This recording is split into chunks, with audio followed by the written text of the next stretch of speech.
कटास राज जो कि बहुत सारे टेम्पल्स का कलेक्शन है। कटास राज क्या है, कहाँ वाक़ है, यह आज हम आपको बताएंगे भी, दिखाएंगे भी और एक्सपीरियंस भी कराएंगे कि ये कितना कदीम है। आपको बताता चलूँ कि कटास राज जो है वो चुआ सादेन शाह के करीब है या M2 मोटरवे पर है कलरकहार के इंटरचेंज के पास। वहाँ से अंदर रास्ता जाता है, तकरीबन 30 से 35 किलोमीटर अंदर वाक़ है। क्या है इसको आगे हम देखते हैं कि ये कटास राज टेम्पल है, किला है, क्या है। तो चलते हैं अंदर। अगर हम संस्कृत में देखें तो हमें कटाक्षा वर्ड मिलता है जिसका मतलब है टेयरफुल आइज, और कटास का भी मतलब जो है वो टेयरफुल आइज हैं, यानी कि आंसू से भरी आंखें या आंसू से भरी आंख। तो अगर हम देखें तो हमारी नॉलेज के हिसाब से जब शिवा की वाइफ सती की डेथ हुई, शिवा के 2 आंसू गिरे कहा जाता है। मेरी नॉलेज के हिसाब से 3 है। अस्सलाम वालेकुम। अभी हम कटास राज टेम्पल पे पहुँचे हैं और ये वो पानी है जिसको अमृत कहते हैं, यानी कि हॉली वाटर है। और इसके बारे में मैं आपको डिटेल देने वाला हूँ, मगर उससे पहले हमारे साथ यासिर भाई हैं, इनसे बात करते हैं क्योंकि ये यहाँ के खिदमतकार भी हैं। ये आंसू वाली झील है, नहाते हैं और पीते हैं, पाक हो जाते हैं। इनका वही है, यहाँ पे वो अपने गुनाह नहा के गुनाह माफ़ करवा लेते हैं।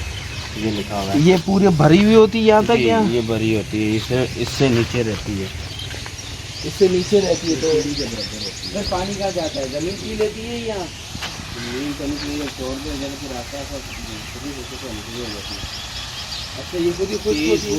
हम बात करते हैं रिलीजन्स की। रिलीजन्स के बारे में आपको थोड़ा सा ये बताता चलूँ कि हज़रत इब्राहिम अलैहिस्सलाम से पहले और बाद में बहुत सारे रिलीजन्स ऐसे हैं जो मैथोलॉजी में कहलाते हैं। इनमें से सबसे पुराना रिलीजन जो है वो हिंदू रिलीजन्स है। इनकी पहली बुक जो है संस्कृत ज़ुबान में जो है, यानी कि इनकी बुक है जो इनका पहला यानी कि बुक थी। उसके बाद जो है इनकी महाभारत आई।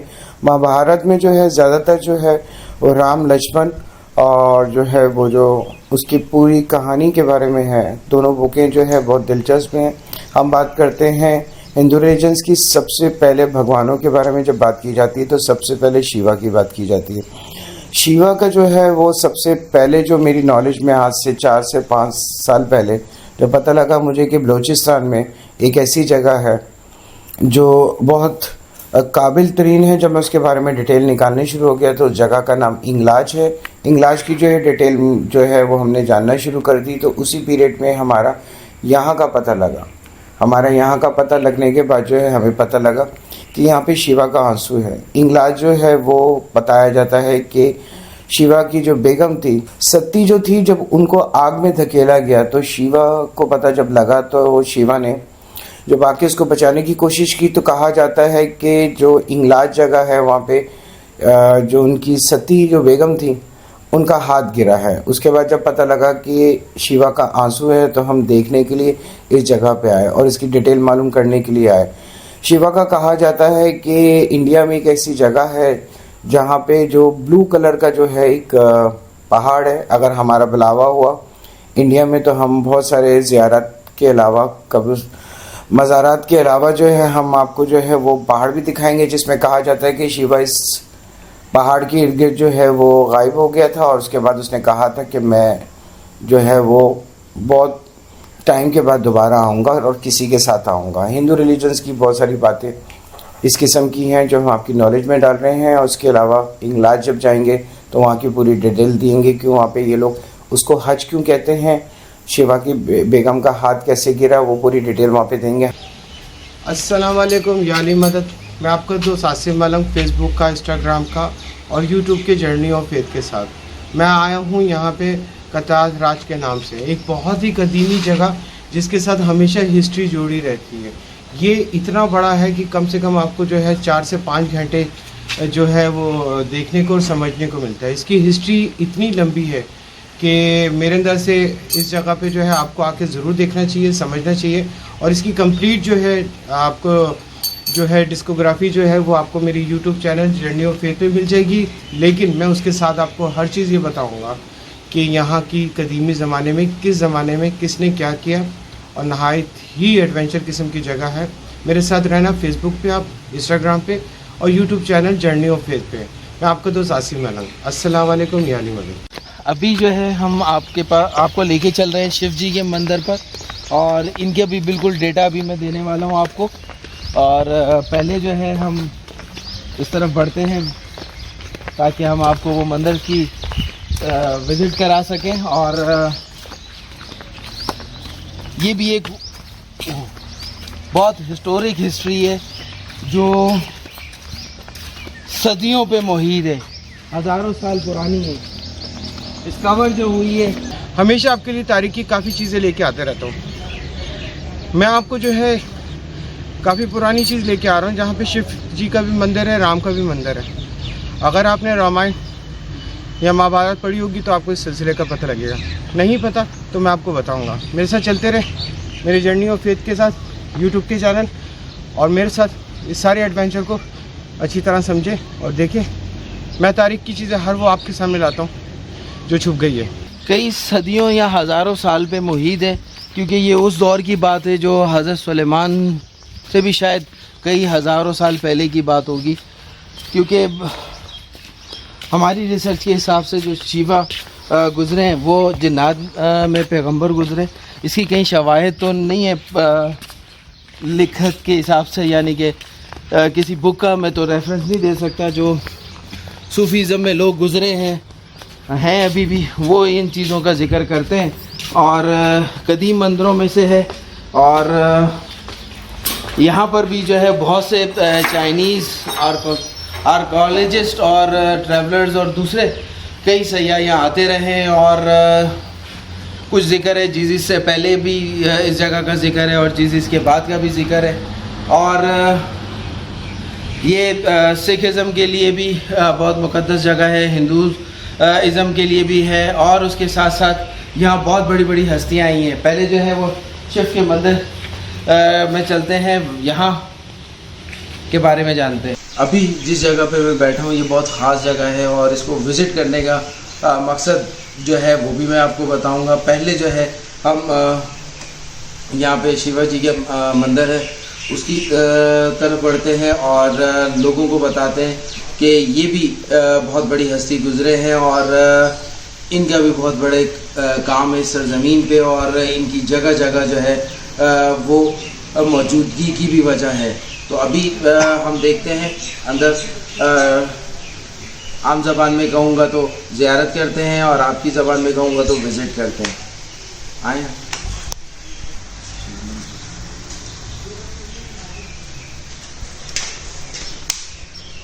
यह आपके सामने शिवलिंग है, और इसकी भी एक तारीख है। और ये भी कहा जाता है कि कई सदियों पहले यहाँ ये मंदिर बना, और ये तारीख में है और रवायात में भी है कि इस शिवलिंग को जो है वो कृष्णा ने यहाँ पे लगाया, और बाकायदा शिवा के नाम का जो है वो मंदिर बनाया। और हिस्ट्री जो है वो बहुत पुरानी है जिसकी डेट नहीं मिलती है। ऊपर आप एक जो है वो बर्तन देख रहे हैं, इसमें दूध डाला जाता है, और नीचे सुराख है, बारीक सा दूध जो है वो इस शिवलिंग के ऊपर गिरता रहता है।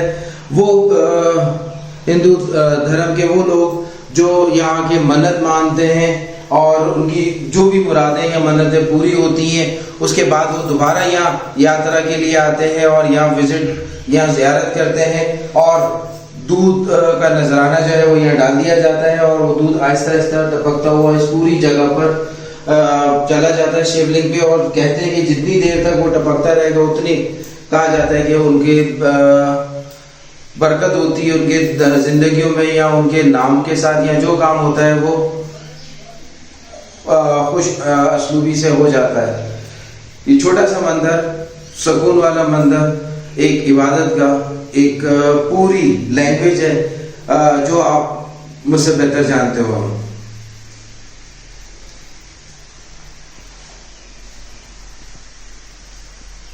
हम बात करते हैं अब कटास राज की तो कहा जाता है कि ये शिवा का एक आंसू है। और आंसू का क्या मतलब है, क्योंकि शिवा कहते हैं कि बेगम के जाने के बाद अक्सर परेशान रहता था। उसके बाद जितने भी भगवान आए उन्होंने शिवा से मदद मांगी और जितने भगवानों को जो कामयाब किए, यानी कि उस ज़माने में जो है वो हमेशा एक जालिम जो है वो होता था और एक जो है वो चुना हुआ होता था, उनकी आपस में फाइट होती थी। इसी किस्म की मिथोलॉजी में जितनी स्टोरीज़ हैं, जितने रिलीजन्स हैं, उनमें ये कहा जाता है। तो हम बात कर रहे हैं कटास राज की। ये शिवा के ख़ास तौर पे कहा जाता है और किस सदी में कौन आया, किसी ने क्या किया, ये आपको बताते हैं।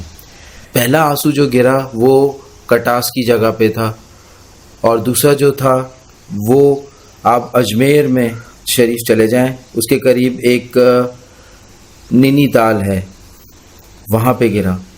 और कहा जाता है एक आंसू ज़मीन पे भी गिरे तो दोनों ज़मीन पे थे मगर स्प्रिंग्स बन गए ये दोनों।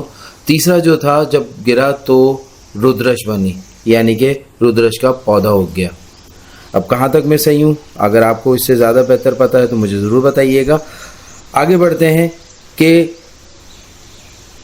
राज का मतलब है आंसू भरी आँखें या गमगीन आँखें और जिसमें पानी भरा हुआ हो। ये बारादरी है। बारादरी का मतलब ये होता है कि जब बादशाह या जो है महाराजा जो होते थे वो सुकून के एक ऐसे पोर्शन को बनाते थे जिसकी कम से कम 12 जो है खिड़कियाँ होती थी।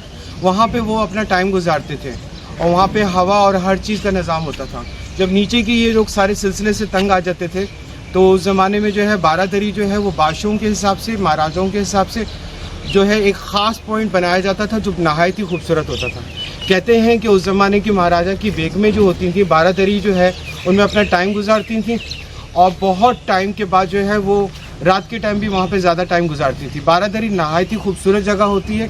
मेरे पीछे जो जगह है वो बारादरी का है और ये हमेशा महाराजाओं के टाइम पे भी हुआ।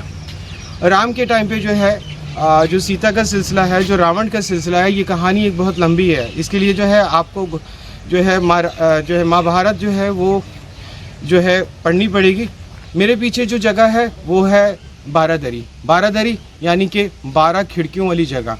मैं अक्सर जो है किले और पुरानी जगह यानी कि किला दिलावर भी जो है मैं गया था तो वहाँ पे भी बारादरी थी। नहायत ही खूबसूरत जगह होती है। ये बड़े एक मकसद के तहत जो है सारी जगहें बनती है और नहायत ही पुख्ता होती हैं जो आज तक कायम हैं। मैं इसकी पूरी कवरेज आपको करके बताऊंगा। छोटी छोटी चीज़ें भी जो है वो भी आपको बताऊंगा ताकि आप जब भी आए इस साइड पे तो आप हमेशा जो है इस जगह पे ज़रूर आना।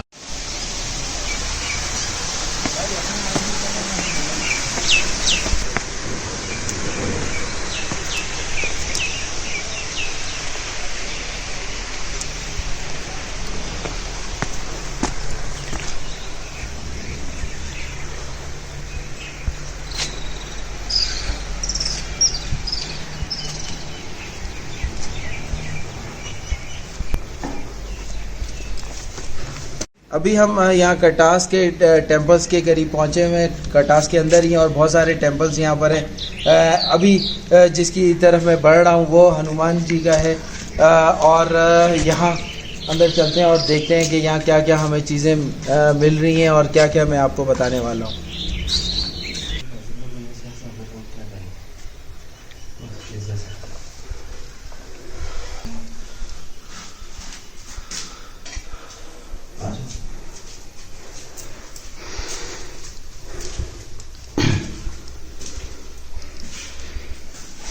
इस वक्त जो आप ये विजिट या यात्रा कर रहे हैं ये हनुमान जी की है जी। और किसी ज़माने में कहा गया कि यहाँ पे भी हनुमान जी जो है वो आए इधर और उन्होंने यहाँ अपनी जो भी पूजा पाठ या आम ज़बान में हम इबादत रियाजत कहते हैं वो की है। और बाद के लोगों ने फिर उन जिस जगह पे वो क्या वजीर थे और करते थे सारी अपनी इबादतें अपने मज़हब के हिसाब से, वहाँ पे जो है वो मंदिर बना दिया गया है। तो यहाँ मुख्तलिफ पिक्चर की फॉर्म में आपको मुख्तलिफ चीज़ें यहाँ पे दिखेंगी। एक लैंग्वेज है और एक पूरी ज़बान है और जिसमें हर चीज़ आपको मेंशन की गई है।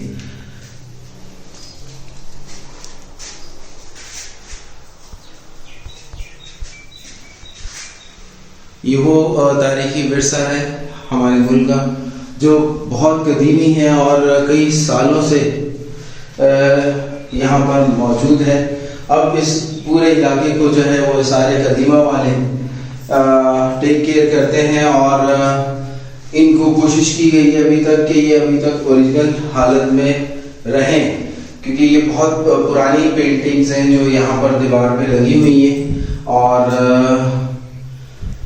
समझ लीजिए आप कई हजार साल पुरानी भी आप कह सकते हैं और कई 100 साल पुरानी भी, क्योंकि इसको डिस्कवर हुए तकरीबन जीसस के आने से तकरीबन 4 साल या 400 साल या 700 साल पहले जो है ये डिस्कवर हुआ है। उसके बाद फिर वक्त के साथ साथ मुख्तलिफ हुक्मरानों के पास और मुख्तलिफ कौमों के पास ये जाता रहा और फाइनली जो है जब पाकिस्तान बना तो ये पाकिस्तान के एरिया में आया और यहाँ जो हिंदू मत के पैरोकार थे लोग या मानने वाले थे वो बहुत सारे यहाँ से हिजरत गए कि वहाँ गए और वहाँ से बहुत सारे मुसलमान इधर आए और अभी भी यहाँ करीब में कुछ कम्युनिटीज जो है हिंदूज की रहती हैं और यहाँ लोगों का तो तांता बंधा रहता है, चाहे वो हिंदुइज्म से ताल्लुक रखते हो, सिखिज्म से करते हो या मुस्लिम से ताल्लुक रखते हो। यहाँ लोग आते हैं क्योंकि ये वो अजायबाद हैं, वो कदीमी जगह हैं जो देखने के काबिल भी हैं।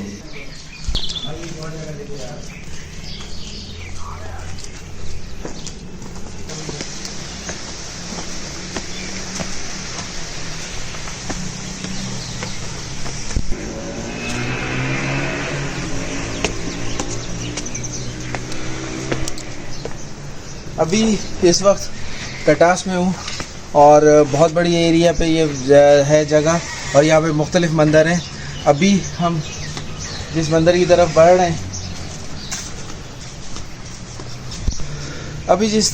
हैं मेरे पीछे बिल्कुल शिव राम जी का मंदिर है।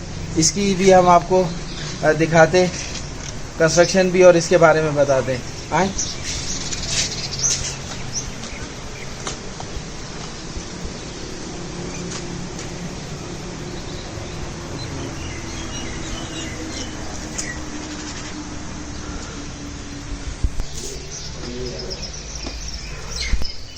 शिव जी के मंदिर में यहाँ जैसे ही हम दाखिल होंगे हमें यहाँ 7 कमरे 7 दरवाजे नजर आएंगे। 1 2 ये हाँ 2 4 2 मेरे सामने हैं, 2 मेरे राइट पर है, 2 मेरे लेफ्ट पर है। आगे अंदर चले, दाएं बाएं यहाँ पे भी एक मेरे राइट साइड पे रूम है और एक जो है वो लेफ्ट साइड पर है।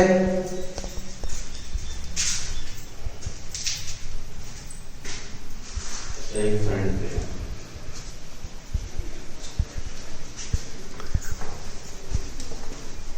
और ये बिल्कुल फ्रंट पर है। इसकी खासियत इस मंदिर की है कि ये 7 कमरों वाला मंदिर है और वक्त के साथ साथ यहाँ पे भी बहुत सारी चीज़ें जो है वो तब्दील हुई हैं और ज़ाहिर इसकी कई बार जो है वो रिकंस्ट्रक्शन यानी कि मरम्मत की गई है, रिपेयरिंग की गई है और सारे कदीमा वालों की ये साइट है और वर्ल्ड हेरिटेज वालों जो है उनकी भी यहाँ है और एक इसको बाकायदा बहुत बड़े जगह या कटास का नाम दिया गया जो बहुत पुराना है। इसके बारे में हम आपको बताने वाले हैं थोड़ी देर में। आए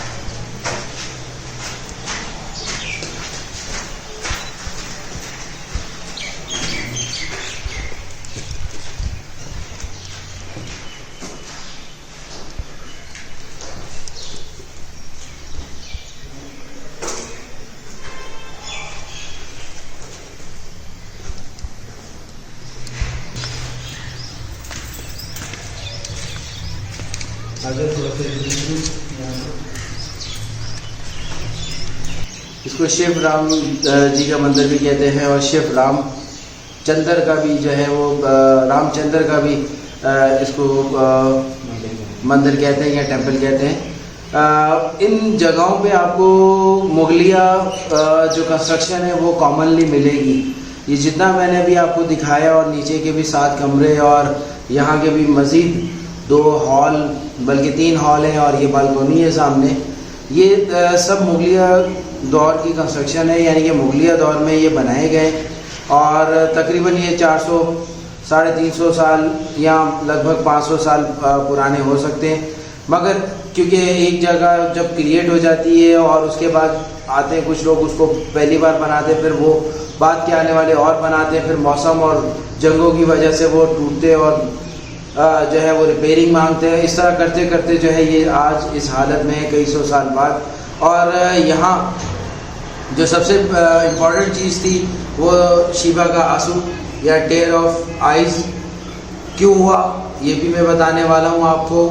तो शिवा का ये आंसू है, कैसे आया, क्या है, वो स्टोरी हम आपको नीचे देने वाले हैं जाकर। अभी आप यहाँ का व्यू देख सकते हैं इर्द गिर्द का और अंदर की चीज़ें देख सकते हैं कि कंस्ट्रक्शन क्या है और किस तरह रिपेयरिंग हो रही है और कौन सी चीज़ें कैसे ख़राब हुई हैं।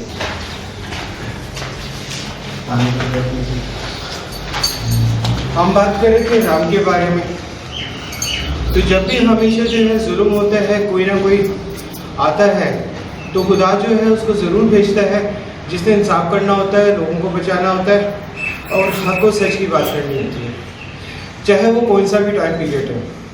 तो उस ज़माने में जो है रावण ने जो है वो यहाँ पे बहुत तबाही मचाई हुई थी और राम का सिलसिला उसके साथ जुड़ा और वो महाभारत शुरू हो गई और राम ने हक के साथ जो है चला और ख़ानदान ने राम की इतनी तकलीफ़ें उठाई और आखिरकार जो है वो रावण का एंड हुआ। तो हमेशा ये होता है तारीख में कि रावण जैसे जो है हर सदी में आते हैं और एक ना एक राम या कोई भी आके उस जगह को जो छुड़वाता है और लोगों को निजात दिलाता है। ये सिलसिला अभी से नहीं, सदियों से चल रहा है, चाहे वो कोई भी रिलीजन्स हो और ख़ास तौर पे जो है वो राम के सिलसिले में जो है या जो है रामायण के सिलसिले में हो या गीता के सिलसिले में हो, ये सारी चीज़ें जो है आपके लिए मैसेज होती हैं और हमेशा जो है आपको सिखाती हैं कि हर सदी में कोई आएगा, आप तैयार रहना हक और सच की लड़ाई के लिए और हक और सच की बात करने के लिए। कहा जाता है कि सबसे जो स्केर्ड प्लेसेस हैं जिनमें पहला जो टेंपल बनाया गया है ज़मीन पर वो ज्वालामुखी था जो हिमाचल प्रदेश में वाक़ है और उसके बाद जो है यहाँ कटास राज पे बनाया गया। कटास राज पे बेसिकली और भी बहुत सारी चीज़ें यहाँ पे मेंशन है, यहाँ पे बहुत सारे मंदिर है और कहा जाता है कि शिवा का जो शिवलिंग है वो भी यहाँ पे पहली बार जो है वो बनाया गया जो आज भी कायम है और वो आपने वीडियो में देखा उसे। और इसके अलावा यहाँ पर बहुत सारी ऐसी चीज़ें हैं जो डिटेल स्टडी करें तो हमें पता लगता है कि इसके इर्द गिर्द जो ये टेयर आंसू था शिवा का, इसके गिर्द मंदिर बने। यहाँ पे मुख्तलिफ टेंपल हैं अंदर, जिसमें रामचंद्रा टेंपल है, हनुमान टेंपल है, शिवा टेंपल है और सरी सिंह नालवा फोर्ट और हवेली है इसके अंदर। तो इस तरह देखा जाए तो आपको इसकी जो कंस्ट्रक्शन है वो मिक्स्ड मिलेगी। हमने कोशिश की है कि जितना हम इसको कवर कर सकते हैं, क्योंकि यहाँ परमिशन का भी इशू रहा है हमें और बहुत सारे और भी इश्यूज थे, बट हमने जितनी कोशिश की हम बना सके। तो ये एक मुक़द्दस जगह है हिंदूज़ के लिए और यहाँ मुख्तलिफ़ वक्तों में आते भी रहे हैं और आते भी हैं लोग। अब हालात और वाक़यात की वजह से ज़रा कम हो गया है, मगर एक वक्त में यहाँ पे फेस्टिवल भी लगते थे, मेला भी लगता था और यहाँ पे कई मेले मुनक़द भी हुए हैं और बहुत सी मशहूर शख्सियात यहाँ आकर उन्होंने ज़ियारत की है यहाँ की, या आप कह लें कि यहाँ का उन्होंने विज़िट किया है। अब मैं आपको बताता हूँ कि सबसे पहले यहाँ कहा जाता है कि 4वीं सदी में जो है चाइनीज़ एक मॉन्क थे फिक्सन, वो यहाँ आए थे। उन्होंने अपना ट्रैवल व्लॉग में कटास राज का जिक्र किया। फिर 7वीं सेंचुरी में जो है वो एक और चाइनीज़ ट्रैवलर थे जुंगजोंग, उसने यहाँ का विज़िट किया था और उसने यहाँ के बारे में रिपोर्ट दी थी। और इसी तरह यहाँ पे 3rd सेंचुरी BCE में अशोका द ग्रेट एम्परर जो थे वो यहाँ से गुज़रे थे, यहाँ थोड़ा सा उन्होंने यहाँ स्टे किया था। और आपको बताता चलूँ, इस टेंपल की जो इस्टेब्लिशमेंट हुई वो तकरीबन जो है 7वीं से 10वीं सेंचुरी के दरमियान हुई। और क्योंकि जैसे कोई आया उसने कोई चीज़ बना दी, कुछ कर दिया, फिर आहिस्ता आहिस्ता करते करते ये इमारत की शक्ल में आई और इसको बाकायदा जो है वो एक मंदिर और एक जो है बिल्डिंग की शक्ल दी गई, जिससे आगे आते आते जो भी जब तक पहुंच रही लोगों की और वो आते रहे और यहाँ पे वो कंस्ट्रक्शन करते रहे, जैसे कि मैंने आपको पहले बताया।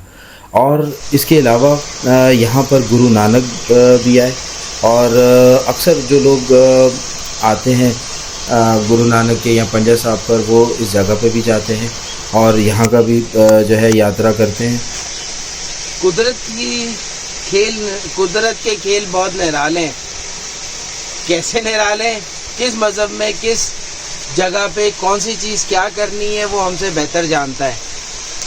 ये सारी चीज़ें क्यों रखी हैं और हम जर्नी ऑफ फेथ ये क्यों डिस्कवर कर रहे हैं, ये हमारे लिए भी क्वेश्चन मार्क है और देखने वालों के लिए भी है।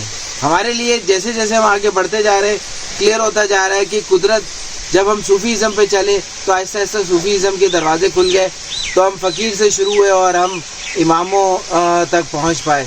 इसी तरह वो सिलसिला भी जारी है अपनी जगह। और अब हम जो है वो कुछ हिंदुइज़म की चीज़ें या सिखिज़म की चीज़ों को भी डिस्कवर कर रहे हैं। क्यों कर रहे हैं, अब यहाँ हम भी इस सवाल को जान रहे हैं, मगर हमारे रास्ते इस तरफ भी खुलते जा रहे हैं कि हमें ऐसा लगता है कि कुदरत जो है वो हमसे शायद कोई काम करवाना चाहती है या हमें बताना चाहती है कि ये भी साइड है। क्योंकि हमने इतना तो सुना है उल्मा से और अपने माँ बाप से और अपने बुज़ुर्गों से कि खुदा हर मज़हब में अच्छे और बुरे लोग ज़रूर भेजता है। तो अच्छे लोग हमेशा अच्छे कामों की वजह से ज़िंदा रहते हैं, उनके कायम दायम रहते हैं, और बुरे लोग अपनी इबरत के निशान के तौर पे जो है वो और दुनिया वालों के सामने रहते हैं। ये वो मुक़द्दस जगह मानी जाती है सिखिज़म और हिंदुइज़म में। जो मेरे पीछे पानी बह रहा है और ये एक बहुत बड़ा पानी का चश्मा है या जिसको पॉन्ड कहते हैं, ये शिवा का आंसू कहलाता है। कटास राज की एक खास बात यह है कि कटास राज में मुझे सारे भगवानों के जो हैं वो अलग अलग मंदिर मिले। किसी ज़माने में बहुत खूबसूरत तरीन रहता था क्योंकि हमेशा एक भगवान का जो है वो एक मंदिर होता है। यहाँ पे मुझे शिवा का भी मिला, राम का भी मिला और बहुत सारी जो है वो अकीदे के हिसाब से ये बहुत पावरफुल किसी ज़माने में रही होगी और मैं घूमते घूमते जो है इसमें गुम हो गया हूँ और मेरे अंदर से शायद उसी ज़माने में पहुँच गया हूँ। बगैर शिवा के जो है हिंदू रिलीजन जो है वो जो है अधूरा है और शिवा जो है इनमें फर्स्ट हैं। इसके बाद जो है बहुत सारे डिफरेंट जो हैं वो इनके पैगंबर आए। 480 तो मैं पढ़ चुका हूँ, जिनमें जो है राम का सबसे नुमाया नाम है। शिवा जो है वो गायब हो गया उस पहाड़ के बारे में। जब इंडिया में जाएंगे तो उस पहाड़ को भी देखेंगे। कहते हैं कि शिवा को बहुत ज़्यादा बुलंदी पे रखा गया और सबसे ज़्यादा पावरफुल कहा गया और सबसे ज़्यादा हिंदू रिलीजन में शिवा के मानने वाले बहुत ज़्यादा हैं। इसलिए शिवा की बहुत सारी शवाहिद जो हैं वो आपको पाकिस्तान में डिफरेंट जगहों पे मिलेंगे, पहाड़ों में मिलेंगे। एक हमें मौका मिला शिवा की कहानी के लिए और एक मौका मिलेगा हमें इंग्लाज की कवर करने के लिए कि हिंदू रिलीजन में वहाँ पे हज कैसे होता है, क्यों होता है और ये जगह क्या है। इतना तो पता है कि उसकी बेगम का हाथ गिरा था, उसकी बेगम जो है वो उसको जलाया गया था। काफ़ी हद तक जो है मैंने ये दोनों बुक्स पढ़ी हैं और काफ़ी इंटरेस्टेड हैं और स्टोरी के हिसाब से हैं।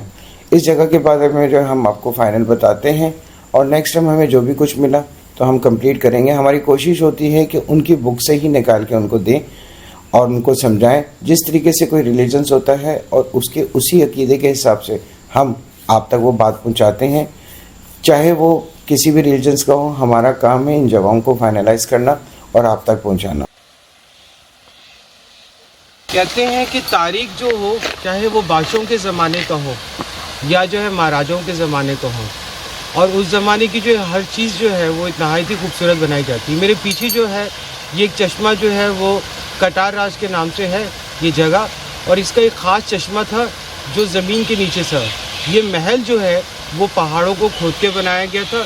इधर जो है वो 2 मंदिर भी थे, और यहाँ पे जो है उस ज़माने के जो महाराजा थे उनके इतने जो है वो नौकर और सारी जगहें थी, लोग थे कि इस जगह को जो है नहायत ही खूबसूरत टाइम पे भी देखा जाता है। कहते हैं कि महाराजाओं के बाद जब बादशाहों का जोर आया तो उन्होंने भी यहाँ पे आने की जो है रहने की जो है वो ख्वाहिश रखी, क्योंकि हमेशा जंगों के ज़माने पे महाराजा और बादशाह इन सिलसिला चलता रहता है। एक टाइम ऐसा आया कि सूफीज़म के ज़माने के भी लोग जो है यहाँ पे आने शुरू हो गए। जब इस जगह के बारे में मैंने जो जाना तो वो एक जो है चाइनीज़ जो था, यानी कि जापानीज़ जो था, वो एक सियाह था जिसने इस जगह को डायग्नोज किया, और उसने कंप्लीट जो है इस जगह के बारे में एक बुक भी बनाई है। आप ज़रूर उसके बारे में पढ़ना, मैं आपको उस बुक के बारे में बताऊंगा। लेकिन जब मैं तारीख ढूंढता हूँ और जो भी मुझे कोई चीज़ मिलती है, मेरी कोशिश होती है कि मैं हमेशा वहाँ पे जाके उस जगह के लोगों के बारे में और उनके जो पुराने बाप दादा जो हैं वो जो उनको बता के गए हैं वो सारी चीज़ें जो है मैं मालूमात करके आपको बताऊँ। और फिर जब मैं इन तारीखी जगहों पे आता हूँ और मैं यहाँ पे मगन हो जाता हूँ, ऐसा लगता है कि मैं उस ज़माने में चला गया हूँ।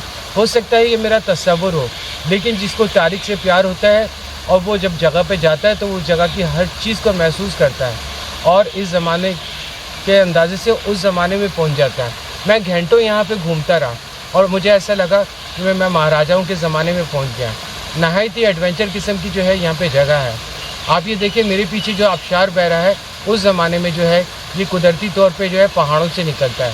आप हमेशा याद रखना, हर सूफ़ी जो है वहाँ पे क़याम करता है जहाँ पे जो है आबशार होता है या पानी जो है समुंदर उसमें पहाड़ से निकल रहा होता है। ये चश्मे, ये सब चीज़ें क्या हैं, 600 साल पहले क्या हुआ था, 800 साल पहले क्या हुआ था, महाराजा के ज़माने में क्या हुआ था, मुग़लों के ज़माने में क्या हुआ था। मैं तारीख़ पे बात करता हूँ और किसी पे नहीं। तारीख़ चाहे वो मुग़लों की हो, महाराजाओं की हो, या जो है कलंदरों की हो, या वलियों की हो, या जो है ईरान की हो या इराक़ की हो, मेरी कोशिश होती है कि मैं तारीख़ पे बात करूं और वहाँ पे जाके देखूं, समझूं और आप तक पहुँचाऊं। मैं आपका दोस्त आसिम मलंग। अस्सलाम वालेकुम या अली मदद।